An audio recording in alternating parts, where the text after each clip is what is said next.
Hello, Matt. How are you today? Doing well, Jared. How's it going? Doing great. Welcome to another episode of Grip It and Sip It, episode two, the return of the Koepka. Great weekend for golf this past weekend at the Waste Management Phoenix Open, Matt. It was a great finish. What a finish, eh? Oh yeah, there's a lot to go through. Let's real quick take a look at this video from highlight holeouts at the Waste Management this week. Rory McIlroy making his tournament debut this week, holes out at 16 in round one. He's got a busy schedule coming up the next few weeks. He would go on to finish tied for 13th. Bo Hoag, former Ohio State Buckeye, on the sixth hole from 112 yards out.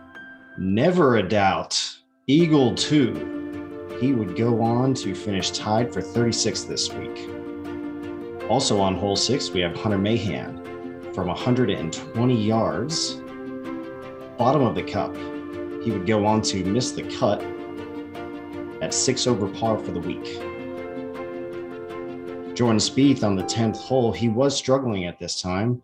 This was his third shot. Perfectly hit chip from 67 feet. Spieth would go on to finish tied for 4th this week. Brendan Todd on 17 from 42 feet. Eagle 2 on the scorecard. Todd would go on to finish tied for 22nd this week. KH Lee also on 17 from 41 yards, going absolutely pin seeking. Bottom of the cup. Lee would go on to finish tied for second with a late rally on Sunday afternoon. Arguably the best shot of the tournament, Brooks Koepka on 17. Tied for the lead currently, but no more. Koepka would go to 19 under par, which would be the winning score for the week. Here's Koepka and how he thought he played this week. I love the way I've been playing, even though I was missing cuts. It just came down to scoring. Felt like, I was playing well all week and was just knocking on the door. And then today just stayed patient. I feel like I always do a pretty good job of that, just kind of hanging around, waiting until it's my turn on Sunday, and things happen to go my way. Good stuff. What a great tournament from. You got a Steve Stricker at 54 years old going out and tying for 4th and potentially being there for standing on a podium at the end of the day, to Jordan Spieth 10 under par, 61 on moving day, and Xander Schauffele, a guy I just feel bad for. I don't know what's going on in his mind, but he has had 8 runner-up finishes since his last victory. There's just something that's happening where he's just not getting himself over that line right now. Matt, what were your thoughts this weekend? Yeah, there's a lot to talk about. Around here in Wisconsin, big things, obviously Steve Stricker. So that was a big showing, and a lot of people, obviously didn't expect it, but I don't think anyone's necessarily super surprised by it. But you can't underestimate how incredible that performance is at his age. And in lessons, he's probably my favorite swing in the show just because of how simple it is. Oh, absolutely. Koepka's Koepka. I mean, I don't think anyone's thought Koepka's gone anywhere. Koepka is, I think, still one of the top players in the world. I don't think anyone's going to debate that, even though he's kind of fallen off a tick, but he's battled a couple injuries recently. So I think that's more where his fall off has come from.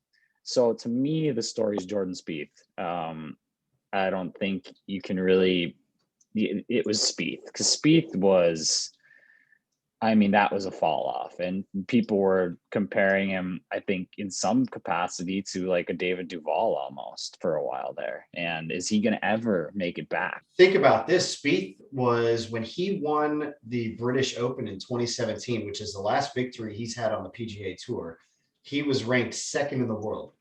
He's now, I don't know what his ranking is today, but going into this past weekend, he was ranked like 92nd in the world.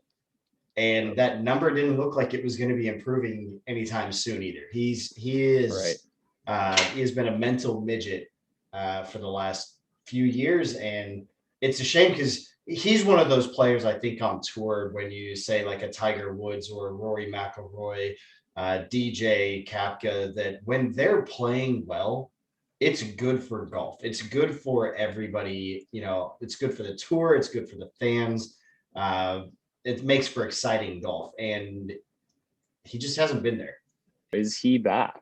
I think that's a question I think everybody's kind of interested in. Is he really back? Or 72 wasn't a bad score, but if you really break the 72 down and look at the rest of the field, 72 on Sunday was a high score. So, Yeah. definitely not a choke. It's a great performance. I do feel like he's making some big strides and he's kind of getting out of his own way. I hope, at least. So let's see what the following weeks bring here. If he was not consistently getting himself into trouble off the tee, he probably could have gone even lower on Saturday, as well as the whole weekend. I mean, in the first few holes, he couldn't find a fairway on Sunday.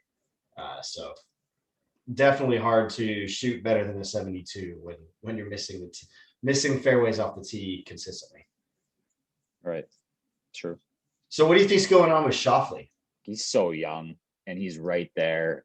I know Justin Thomas went through it for a little bit. Like when Spieth was dominating, Justin Thomas was kind of like, okay, is he coming? We all know he's coming. He's talented. And he knocked on the door for a minute and then busted it down. I think Schauffele's going to kind of do the same at some point. He keeps putting himself in a position to win a tournament and then playing himself out on Sunday. Right. Or he's not putting 4 rounds together. He's not shooting consistent. So it's, but again, I agree. I think he's way too talented and way too good. And he's so young as well. So I think he's way too much going on for him that it's just a matter of time before something clicks. And when it does, I mean, I'd say watch out, world, because he's going to be a contender in most tournaments he's in for X amount of time, right? So Koepka, I know you're a fan of Koepka. Yeah, I like Brooks. I liked Brooks more before he started chirping as much as he does these days. But with that said, yeah, so kind of my experience watching him was 2017 at Erin Hills when he won the US Open there. And, nobody was really following him around. I was kind of watching him from the jump. And, you could just tell, like, he had a different demeanor about him. If he hit a shot that was offline or kind of in a goofy spot, he got out of trouble. He's almost like a machine when he's going. Is the best way I can describe it. He's a machine. It's certainly not what Tiger used to be at all, but it's machine-like. And if there is a guy that can push a major number, assuming he stays healthy, it's probably Koepka. I like DJ as a player more in that little rivalry they've got going. But man, if Koepka's on his A game, can anyone beat him? Maybe. I've always been a Koepka fan. I actually enjoy his chirping. I love the clip where he was being interviewed about Patrick Reed. We'll play that clip here real quick. That brings up the Patrick Reed situation that that a lot of folks were talking about. And, people accusing him of cheating and trying to change his lie in the sandpit. Like, what are your thoughts on that? Was he cheating? Yeah, I think yeah. I mean, I don't know what he was doing, playing, building sandcastles in the sand. And that's classic Koepka, right? Like, he's going to throw these snide comments out, and I like it. I think it's good for the game. I don't think anybody takes offense to it. But I think that's just his personality, right? And I think what Koepka's had to learn is how to have a fine line between his personality, who he wants to be, and then also who he is as a professional golfer. I can personally just, I'll quickly tell you a story. So went to the 2015 Bridgestone Invitational at Firestone. And we were out one night. It was a Saturday night going before the tournament. And Koepka was actually out there drinking and eating at the hotel that we were at. And, Koepka gets out there and he enjoyed himself. He stayed out pretty late and he had some fun, right? He goes out the next day, and to be quite honest, I don't know how he played. I probably couldn't have played like that. He was in contention. He did not finish well, but he did okay. And, after that tournament, I heard a story that Butch Harmon said, Brooks, here's the deal. You got all the talent in the world.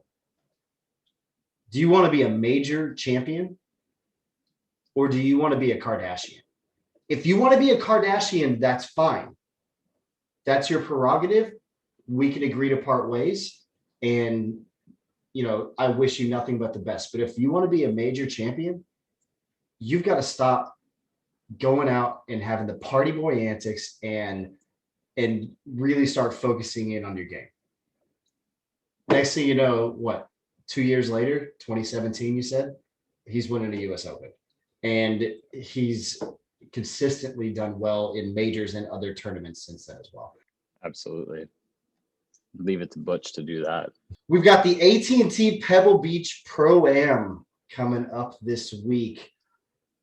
I don't know about you, but this tournament always feels like a crapshoot to me. I don't ever feel like there's a strong. I feel like the field sometimes isn't as strong, which leads to guys who you normally wouldn't think about winning a tour event. So last year in 2020, Nick Taylor was the winner at 19 under par, and Kevin Streelman was the runner-up at 15 under par. So we're going to take a look at our Grip It and Sip It fantasy game results from last week, and you and I both have some ground to make up. Our listeners' picks last week was from Kevin Armold. He picked John Rahm, Brooks Koepka, Xander Schauffele, and Chez Reavie. And his total prize pool money was $2,102,400. He has a sizable lead against both of us. Last week, I finished with $876,676. And Matt, it was a little rough going for you with $196,559. Oh, it was brutal. Good news is it's a Brutal long performance. season and we're just beginning. So, Yeah, very true. So who do you got this week? Who are your picks? Yeah, you can try to step it up this week a little bit. I'm gonna ride the hot hand of Mr. Jordan Spieth. Let's go. Gonna try to get on that, and hopefully it is a thing. So maybe that's a little bit with my heart. Also going to pick Paul Casey, just a solid player. Never can really go too wrong with Paul Casey, I think. And then going to take a young player who is an up-and-comer for sure, and Will Zalatoris. And going to round it off with, try to always get at least a little bit of a dark horse in here, and go with Cameron Davis. So you and I've got the same thought process, potentially trying to ride a hot hand. And I'd have to agree with the sentiment. It probably is a little bit more the heart than the mind that makes the decision. But I'm going to go with Jordan Spieth as well. I think he's going to build some momentum off of last week, and I think he's going to at least do pretty well. It is Pebble. There's a lot of scoring opportunities. If his wedge game and greens game is good, I think he will thrive. I've got Paul Casey as well. So again, on the same page with you there. But Paul Casey's just a stud. He's consistent, I guess is the best word you could use to describe him. My last two picks, I'm going with Daniel Berger and Patrick Cantlay. I both think this type of course sets up well for both of them. And I foresee not only just making cuts, but potential top 10, top 15 pick for both. I think all four of those picks could have a shot at winning. But I think if I could get top 20 in all four picks this week, it would make up for last week. No, absolutely. That's some firepower right there. This week's listener picks coming from Jake Schwartz, co-owner of HSW Fencing. Fully insured, locally owned for all your Central Oklahoma fencing needs. Call these guys and let them get you a quote.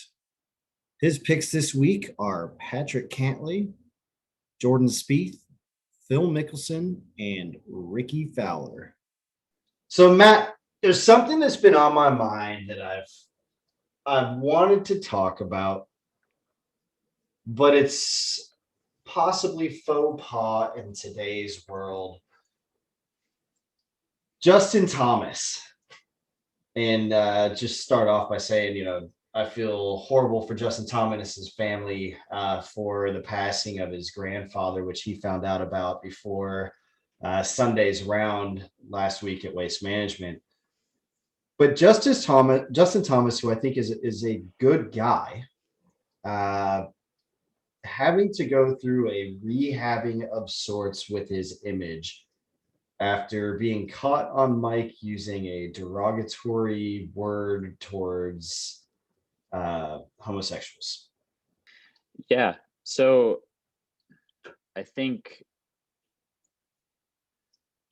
PC is a thing. I'm not trying to say that it's right to use the word, but let's remember how he did it in a way, I guess. I'd say, he said it to himself and he called himself that term. Wasn't directed at anyone. It wasn't saying it about anyone else. He called himself that in a angry, heated moment. I think that there's a lot of things that get edited out. I just think of the Super Bowl in the conversation Brady had with Tyrann Mathieu. And I'm not saying that there's a slur, but I guarantee you there was many curse words in that got edited out from being aired on TV.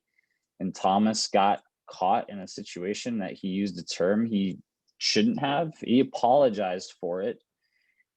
You know what? It's the first time that guy's ever done anything wrong in that case. So, okay, you want to slap on the wrist? He lost some sponsorships. That comes with that territory. That's fine. But it's time that I think everybody's, he's not a bad person. No. And I think it's time that it picks up and it moves on.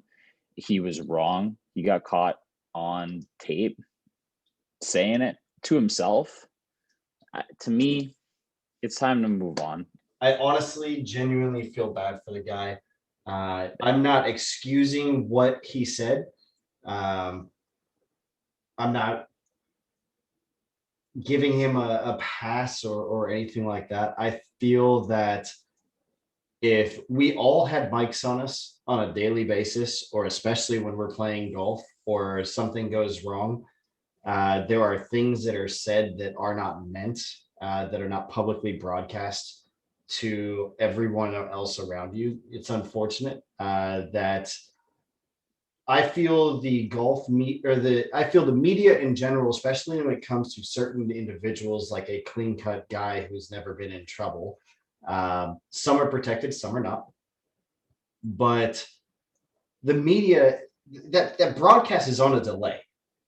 He says it, they could have picked up 2 seconds after he says it or a second after he says it, and nobody else is the wiser. And they could have handed that footage over, and this is where I would rather see it handled, is they then hand that footage over to the PGA and let the PGA discipline him in-house. Mm-hmm. They don't have to drag his name through the mud. It's costing him, a lot of money with Ralph Lauren pulling out a sponsorship. Titleist is then recommending he goes to a rehab, which I think is for their benefit as well as his. Because it shows they're insensitive. They're sensitive to the issues of today's world. And again, I'm not taking light of what happened, but I can't believe that it's happening. I look at it in the sense that every time Tiger drops an F-bomb, you're aware of it because they choose to put it on. They got boom mics standing right next to this guy. You can't tell me that you haven't missed a putt for even a $10 Nassau bet and dropped something that you shouldn't have, right? I mean, it's not right, but I can't Yeah. believe it was made into such a big deal. When I heard about it on the day of, I was like, okay, yeah, it's a thing, but it's not really a thing. And then when you're still hearing about it weeks later, it's like, Yeah. is this really a thing? Like, out of everything that's going on, this is what we want to focus on. We're going to take this guy who's never done anything wrong, comes from a good Christian family, and this is like how we're just going to tear this guy down. I think that's also something on maybe our society and where our society is at as well. Yeah, I mean, absolutely. Again, it's a term that he used that is we're in a sensitive time with a lot of things. Not saying we shouldn't be, but he used that term to himself. Think of some of the things that people have done, actions that people have done that have garnered less scrutiny than a term that he used toward himself. Mhm. So just think about that for a second. But again, if someone wants to argue if it was right or wrong, I'm not going to argue about that. It's wrong. But we all do dumb things. We all make mistakes, and we should be forgiven for them at some point as well. So this week's looking at Waste Management Open was definitely a different look, a lot quieter look with, I believe the number I heard, Matt, was only 2,600 people were allowed in for the 16th hole stadium. So definitely a different look. We see that fans are being let in. There were fans at the Super Bowl this week. I think it was 25,000. I'm not exactly sure on that number. But we see fans are being let back into events slowly but surely. I'm sure you 100% agree, but I can't wait for golf to return to normal and have the fans, especially if Tiger's back and you're hearing the Tiger roar. Or I think it also just changes how the players play their game. They hear a giant roar coming from 4 holes over on a Sunday. It can change your whole attitude, your nerves, everything that you're doing. I've really missed that over the last year. 100%. Me as well. I cannot wait until not just golf, but all sports are back to having that element, because I mean, it goes back to the Roman days in the Colosseum. Like, it's those fans they're part of the proceedings, basically. Those roars, the players then need to, control their heart rate more, especially in golf. I mean, you can get pumped up real fast by hearing if it's your roar for you, or if it's somebody else's, that can just throw you off mentally. So that element being taken away, sure, are you still going to get the best player to win? Yes, but it might be a lot easier for certain players now to win versus, if the circumstances were different. That's a great point. I think I have to look at it. Maybe I'll touch back on it next week. But how many players in the last year that have won on tour are new winners that hadn't really had the success before, but because they were not fighting with the noise or the pressure, or the guys that are playing with Tiger Woods that don't have to worry about playing their first major, and they happen to get paired up with Tiger Woods, and they don't have 10,000 people surrounding their hole. They've got 18. So yeah, it's absolutely, it definitely changes. I think for some guys it helps, other guys it hurts. Guys like Tiger, who feed off the energy of a crowd, I think it hurts his chances at winning events. Guys like Dustin Johnson, introverts of the world who really don't want to have fans around, or they just kind of want to be out of the public eye. I think those guys are feeding off it right now, because it just feels like they're going out and playing a practice round, right? Absolutely. I watched your video last week a couple different times, and I gotta tell you, I took it to the golf course, and I had some pretty good results. I realized that I was kind of I was doing a lot of what you were saying. I wasn't, I shouldn't be doing, and really concentrated on my attack angle. And I'm a normal low 70s, mid 70s golfer, and I will tell you, I went out and shot myself 4 under 68, and it was the best golf I've played in a very long time. But it was not just that. I was making putts.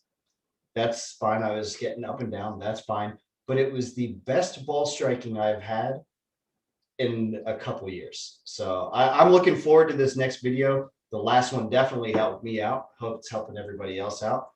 So go ahead and let's see this video. So we'll introduce it really quick. This week's video is going to be pretty simple. It's going to be all about how to improve your short putting. And for those who don't know, maybe you know Jared, but I bet a lot of people don't know. Where would you guess the PGA Tour is 50% on making a putt? 6 to 10 feet. You are exactly right. It's about 8 feet. There you go. So yeah, 8 average feet. it out. So the best players in the world are 50% from 8 feet roughly. And we're getting mad if we miss a 10-foot putt. But the percentages are stacked against us because we're not PGA Tour players. And it's longer than 10 feet, or it's longer than 8 feet where they're 50%. But the reality is where they are almost 100% is about 4 feet in, where they just basically don't miss. So this next video is going to talk about how to improve your short putting, what you can do in the winter months if you're in a northern climate like myself, or even if you're in a warm climate, and what you can do to improve your short putting, specifically about 6 feet and in, because that's where I think a lot of people really need to tidy up to shoot lower scores.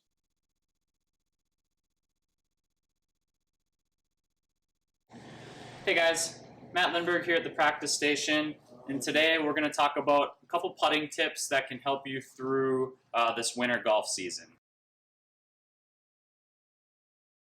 The best players in the world on the PGA Tour are roughly about 33% from 10 feet.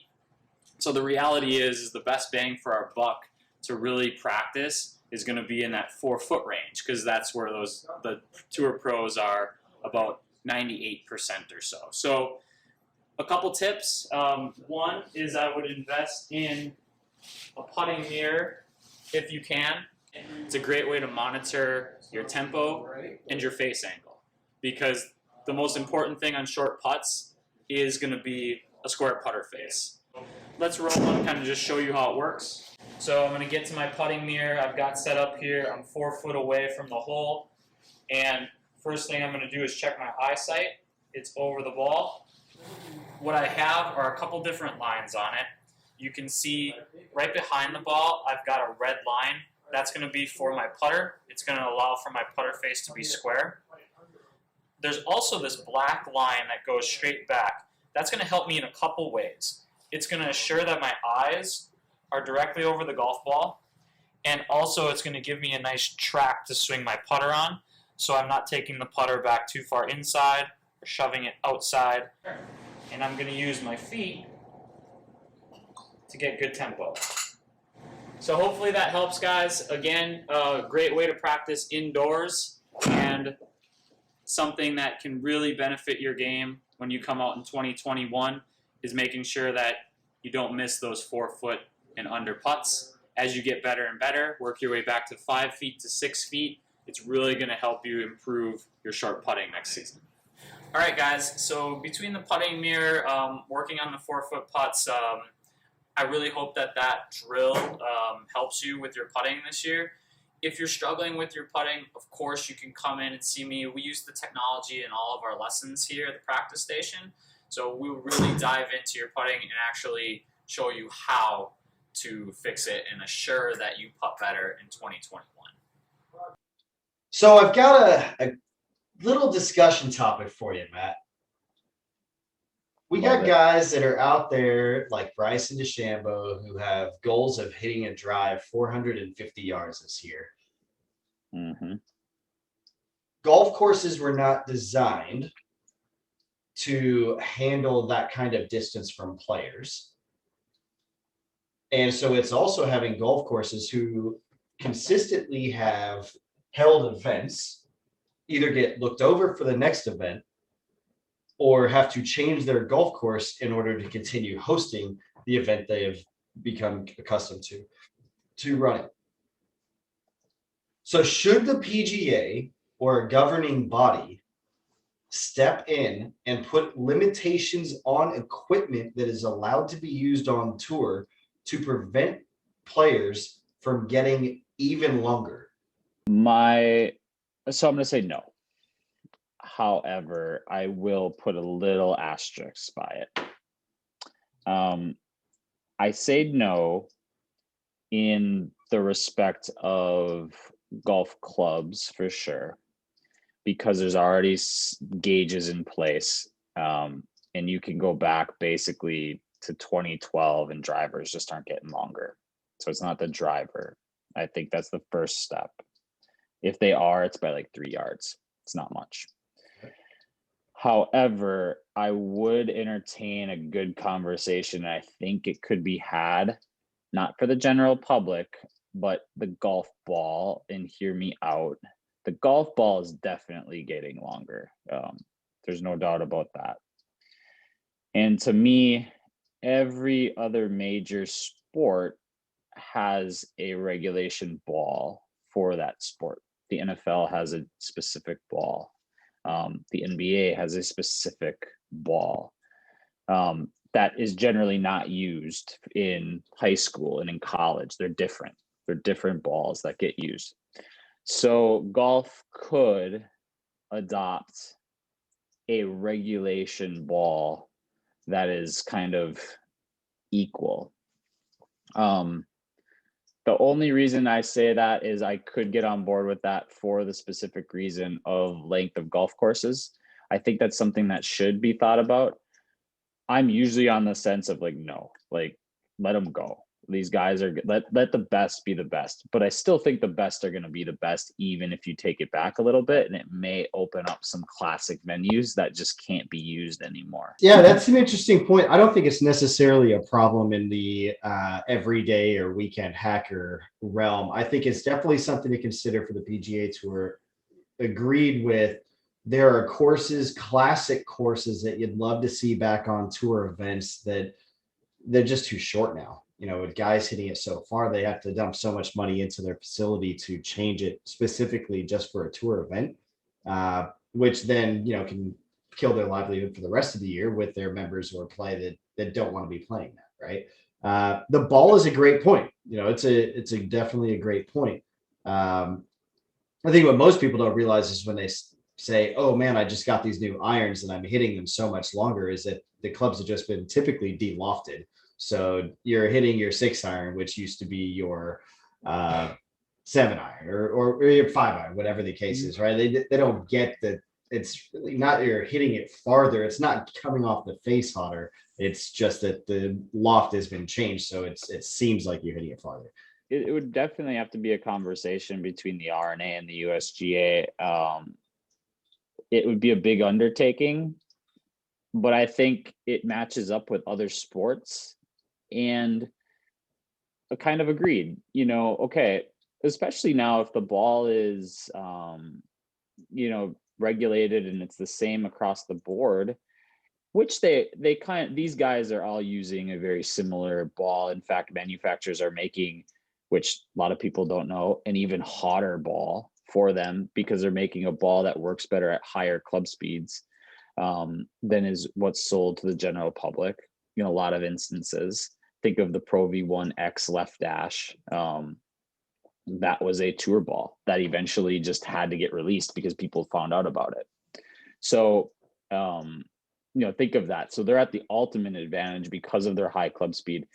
If you regulate it, okay, distance comes back a little on tour, but the longest will still be the longest. So if Bryson's doing what he's doing, he still is going to be at an advantage. If DJ is doing what he's doing, he's still going to be at that advantage. So really, it shouldn't change the advantage they have. They might just not get to hit a wedge in. They might have to hit a 7-iron or wouldn't be that drastic, but they'd be a couple irons back. Probably the way the golf course, when it was designed, was meant to hold, hey, this is going to be a hard shot with an 8-iron, but if they've got a sand wedge, it's easy. Yep. So for those of you looking to find your next event to play in, Next 18 Now, changing the way you find tournaments and tournaments find you. Our goal is to help fill tournaments in your area up, allow it to be easy for you to find tournaments through carefully curated search engines, and allow you to find pros in your area who are available to give lessons. Next 18 Now, we are here to make your tournament life easier. So Matt, we talked last week about golf bucket list. I thought you had a great suggestion with taking a walk out at Bandon Dunes, somewhere like that.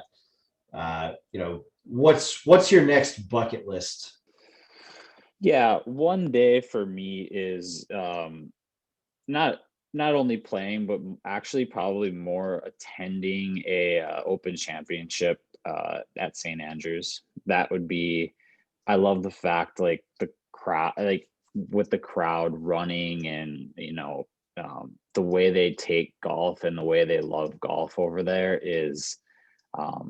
I would love to be a part of that.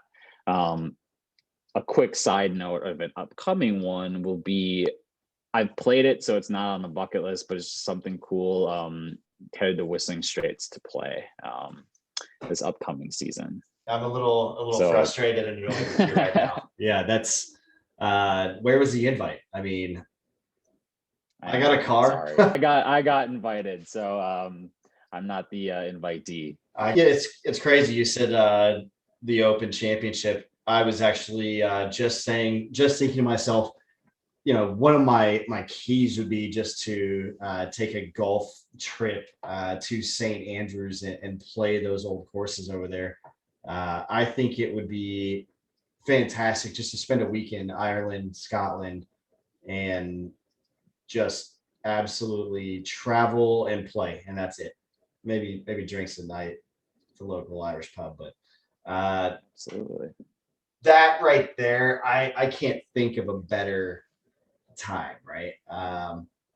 7 days and try and play 7 courses at least in 7 days, and leave it all out there, right? And make sure, and I'd love to have it where it's a group that's going, right? You got 4 to 8 guys or something that's going out there, and you have your game at a new course every day for a week. Yep. I think that would be a fantastic time. So Matt, I appreciate your time this week. I love this. Look forward to trying out your tip of the week again. See if in a few weeks when Oklahoma thaws out, I could get out there and put that to good use. Yeah. Look forward to next week. Hopefully our picks. Hopefully we can catch back up. Yeah, I agree. You have a good day, bud. We'll see you later. See you, Jared. Bye.